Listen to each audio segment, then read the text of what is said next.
Hello everyone, welcome to this session. Our আজি session মই discuss কৰিবলৈ গৈ আছো যে বহুতৰে এনেকুৱা ধৰণৰ query আহিছে যে sir মই এনেকুৱা marks clear কৰিছো মোৰ CSET clear হৈছে অমুক কিন্তু মোৰ লিষ্টত মাৰ্ক অহা নাই সো কিহৰ কাৰণে মোৰ লিষ্টত মাৰ্ক নাই সো ইয়াৰে কাট অফ মাৰ্কস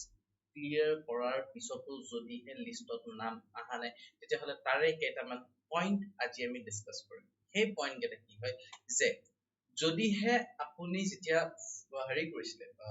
মানে যেতিয়া আনসাৰখন ফিল কৰিছিলে আনসাৰ শীটখন ফিল কৰোতে যদি হে আপোনাৰ আনসাৰ বুকলেট নাম্বাৰস টো আছে এই আনসাৰ বুকলেট নাম্বাৰটো যদি আপোনালোকৰ ফিল কৰোতে শুদ্ধ হোৱা নাই কিয়া ঠিক আছে যদি হে ফিল কৰোতে শুদ্ধ হোৱা নাই তেতিয়া হলে কিন্তু এই যেটো আমাৰ এক্সামৰ ৰিজাল্ট আছে সেই ৰিজাল্টটো মানে ৰৈ যাব বা ৰৈ গৈছে যদি হে কোৱেশ্চন বুকলেটৰ নাম্বাৰটো যদি মিলা নাই তেতিয়া হলে ৰৈ যাব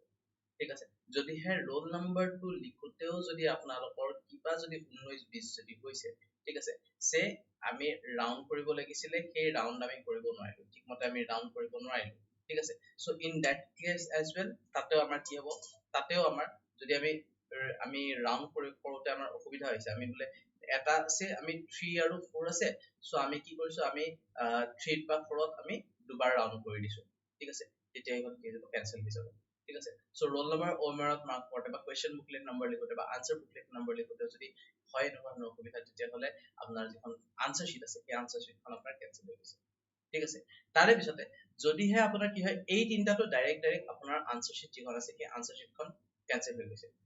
না যদি হে আপোনাৰ কি হৈছে সে আপুনি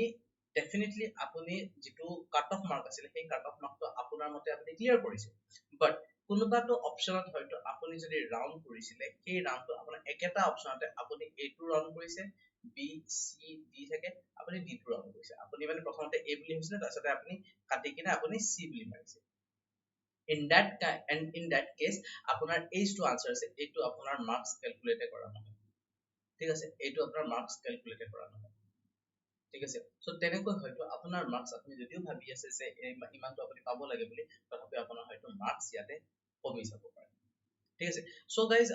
যদি হে আপোনাৰ APSC মেইনস ক্লিয়াৰ হৈছে বা APSC মেইনস যদি হে ক্লিয়াৰ নাই হোৱা তেতিয়া হলে চিন্তা কৰিব নালাগে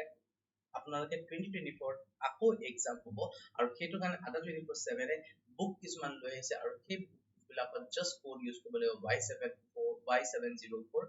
আৰু এটো ইউজ কৰিলে বুকবিলাকৰ প্ৰাইস আৰু কমি যাব ঠিক আছে নৰমাল আমাৰ APSC 2024 ৰ কাৰণে এটা বেচ লৈ অহা হৈছে যেটো বেচৰ প্ৰাইস 588 ঠিক আছে নৰমাল প্ৰাইস 588 ঠিক আছে বাট ইট বুলি সেই যেটো ইয়াতে যেনেকৈ মই দেখাইছো 5882 আৰু 7058 এই 7058 ৰ যেটো কোৰ্স আছে এই কোৰ্সটো জাস্ট এট rupees 4599 4599 ত এই কোৰ্সটো লৈ অহা হৈছে আৰু যেটো আমাৰ ইয়াতে যেনেকৈ দেখিছিলে এই যেটো কোৰ্সে 5882 এই 5882 কোৰ্সটো আমাৰ লৈ অহা হৈছে 2999 আৰু 4705 ৰ আমাৰ লক্ষ্য বেচ আছে এই লক্ষ্য বেচটো अगेन 2999 লৈ অহা হৈছে ঠিক আছে সো যদি আপোনালোকে আমাৰ এপটো ডাউনলোড কৰা নাই তেলে এপটো আপোনালোকে ইনষ্টল কৰি লওক তলত নয়নজ্যোতি শইকীয়া বুলি এটা লিংক এটা হ'ব সেই লিংকটো আপোনালোকে ক্লিক কৰিলে যেটো আমাৰ এপ আছে সেই এপটো আপোনালোকে পাই যাব ঠিক আছে যদি আমাৰ চেনেলটো সাবস্ক্ৰাইব কৰে সাবস্ক্ৰাইব কৰি লব যদি ভিডিওটো চাই ভাল পালে লাইক কৰিব শেয়াৰ কৰিব কমেন্ট কৰিব আৰু যদি এতিয়াও চেনেলটো সাবস্ক্ৰাইব কৰা নাই তেতিয়া হলে চেনেলটো সাবস্ক্ৰাইব কৰি লব that's all for today thank you everyone have a good day